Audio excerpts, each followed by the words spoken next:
Всем привет, друзья! Вы на канале Контрольная рыбалка. Меня зовут Юля, и сегодня я делаю обзор и распаковку своей обновки шатра Морж Макс.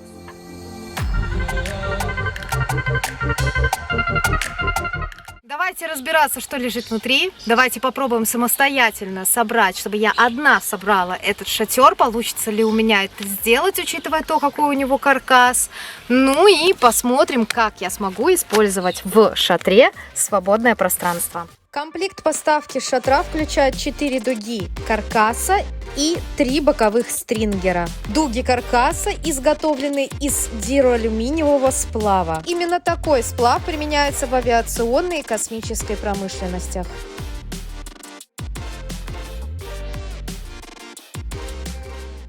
Сколько же весит наша палатка вместе с транспортировочным чехлом? Опытным путем удалось выяснить, что вес палатки вместе с транспортировочным чехлом составляет 10 кг 100 грамм. Транспортировочный чехол оснащен 2 хлястиками для переноски вместе с специальной липучкой, которая превращает их в одну совместную ручку.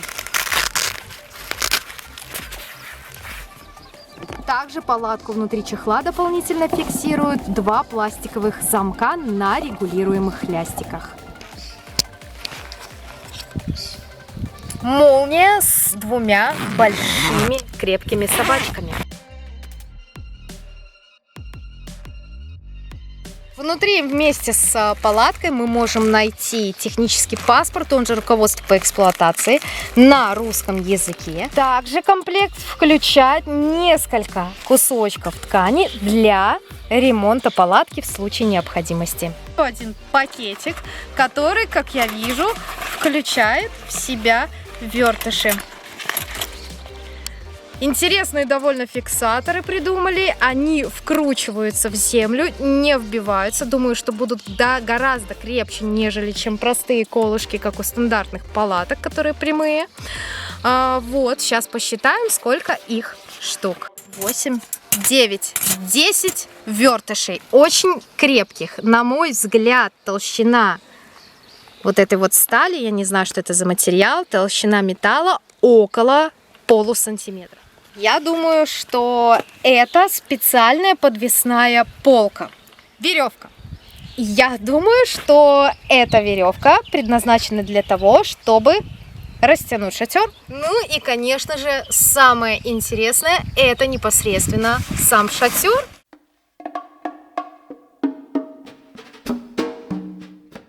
Итак, перед вами полный комплект поставки летнего шатра Морж Макс. Это все то, что мне пришло.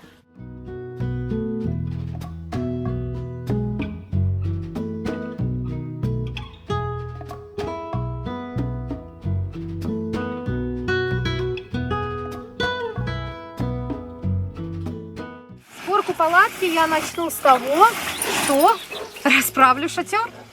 Главное только не в костер.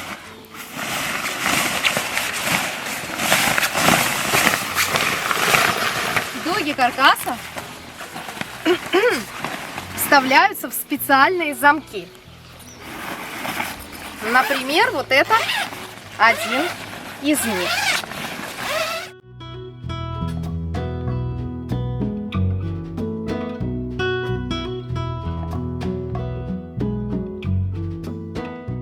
Все элементы дуги зафиксированы между собой специальной резинкой. Дуга каркаса вставляется вот сюда, в специальные отверстия. Здесь она фиксируется. Здесь, как я вижу, сделана специальная нашивка, уплотнитель из специальной ткани. И я застегиваю наш каркас.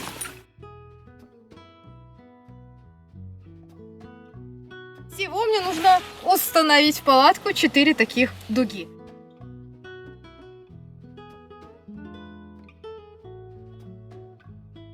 Ну и, конечно же, мне интересно, сколько у меня одной уйдет времени для установки одной дуги.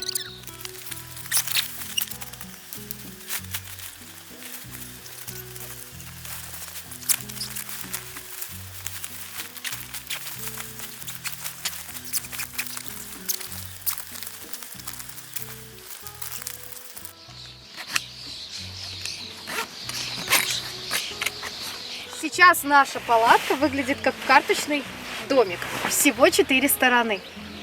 Теперь нам нужно ее поставить крепко на землю. Для этого потребуется еще дуги каркаса.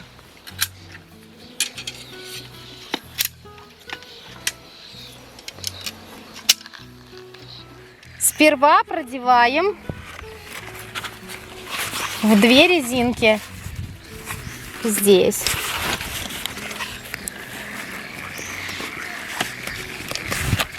Слева и справа есть вот такие вот специальные нашивки из плотного материала, в которые мы продеваем также эти дуги. Я хочу победить эту палатку сама. Я хочу это сделать сама, ребятки. Я это сделаю. Понимаете? Потому что девочки нынче сильные. Опа, мне просто даже интересно это сделать принципиально самой.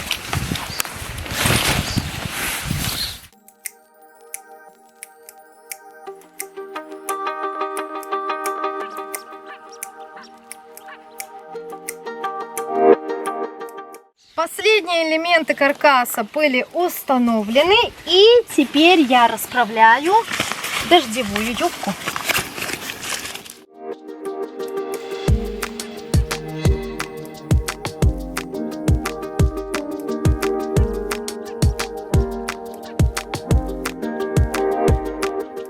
Длина моего летнего шатра 3 метра, ширина 2,3. Цвет выбрала маскировочный хаки, но на сайте производителя представлены и другие цветовые решения. С левой и с правой стороны палатки по 2 окна с сеткой.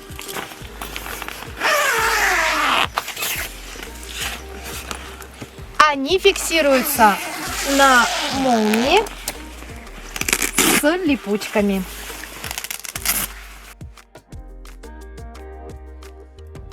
Окно можно сложить, завернуть его и при помощи специальных пуговиц зафиксировать. Здесь снаружи пришиты хлястики с пуговками, а здесь внутри прячется хлястик, за который это фиксируется. Получается широкое окошко, через которое не пролезет ни один комар, которые меня уже просто закусали все.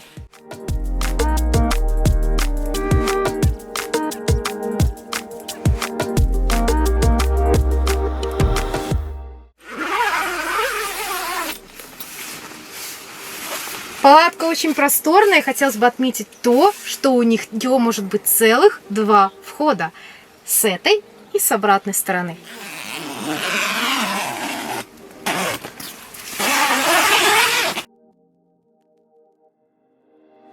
В центре одной из стенок располагается окно из ТПУ пленки. Она прозрачная, является стойкой к температурным изменениям. Для того, чтобы обеспечить хорошую вентиляцию в палатке, лучше пооткрывать все окна.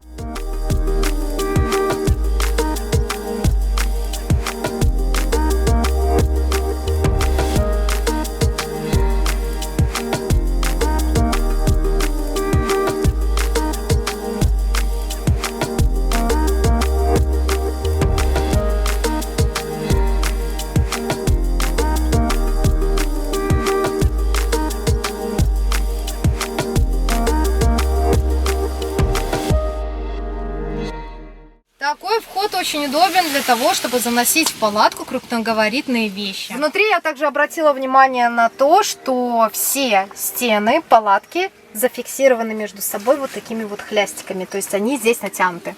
Для того, чтобы, скорее всего, дуги каркаса держались. Не знаю, конструкция такая. Конечно, здесь очень не хватает пола. И при необходимости дополнительной комплектации, насколько я знаю, производителя можно заказать пол.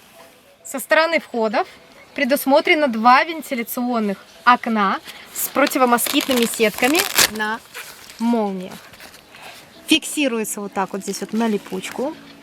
И можно спокойно дышать. Так как у нас сейчас очень много комаров, мы открывать сеточку не будем. Но я могу вам теоретически показать, что будет, если это сделать. Все. Высота палатки в центре 1,95 м. Здесь вполне может стоять взрослый человек. Высота боковой стенки 1,7 метра. Всего полезная площадь палатки 6,9 метра. Для установки дымохода предусмотрено специальное отверстие. То есть в палатку можно установить печь и обогреть ее. Для этого здесь на липучках возле отверстия, вот моя рука торчит из него, приделан кусочек ткани, который закрывается на липучке, а при необходимости установки печи отворачивается и фиксируется на хлястик с пуговкой.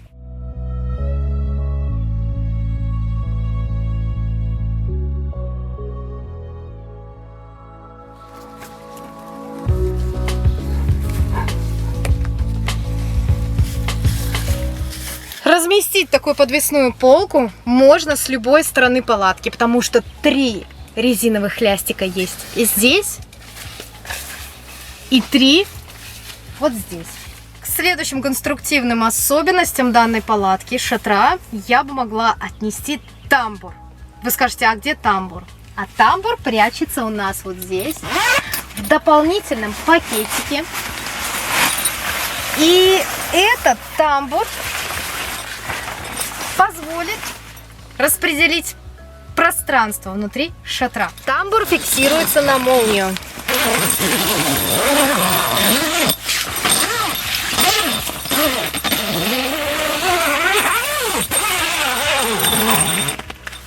Оснащен дверью с 2 собачками. Такая штука удобна в том случае, если вы используете палатку не просто как летний шатер, но, допустим, как баню, либо как спальню с кухней. Данная дверь также распашная и при необходимости может быть зафиксирована с помощью хлястика и кнопочки.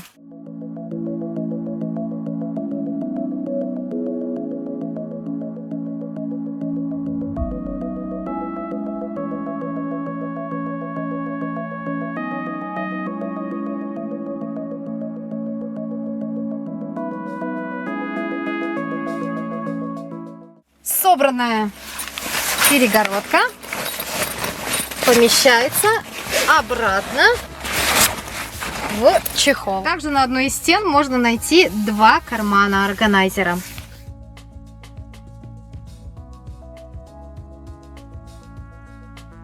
Если вы используете печь для подогрева, то вам потребуется вентиляция. И она здесь тоже предусмотрена, находится здесь снизу и открывается с обратной стороны.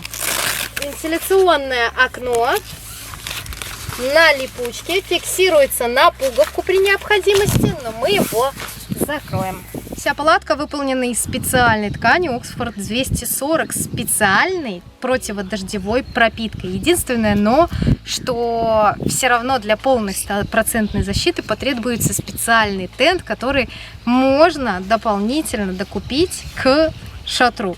У меня, к сожалению, его сейчас пока нет, но думаю, что в будущем он мне обязательно понадобится, так же, как и пол, для того, чтобы я могла 100% наслаждаться эксплуатацией данного шатра.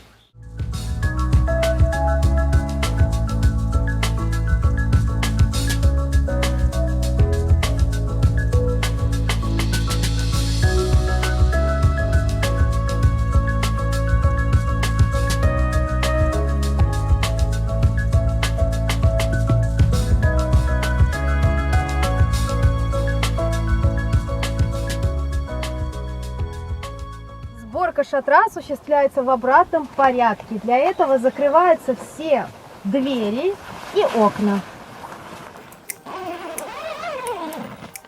Если вы растягивали палатку, либо использовали для установки колышки, для того, чтобы ее зафиксировать на поверхности, достаньте их. Следующее, что необходимо сделать, это, естественно, вынять дуги каркаса. И сначала мы вынимаем потолочные дуги, наклоняем палатку и вынимаем основные дуги каркаса.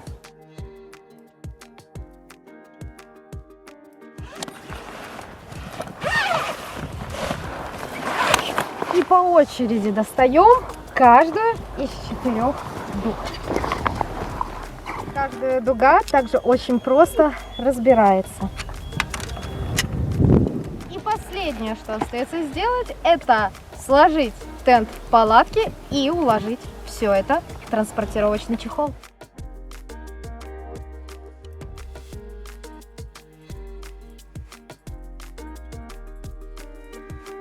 Вкладываем комплектующие внутрь и застегиваем транспортировочный чехол.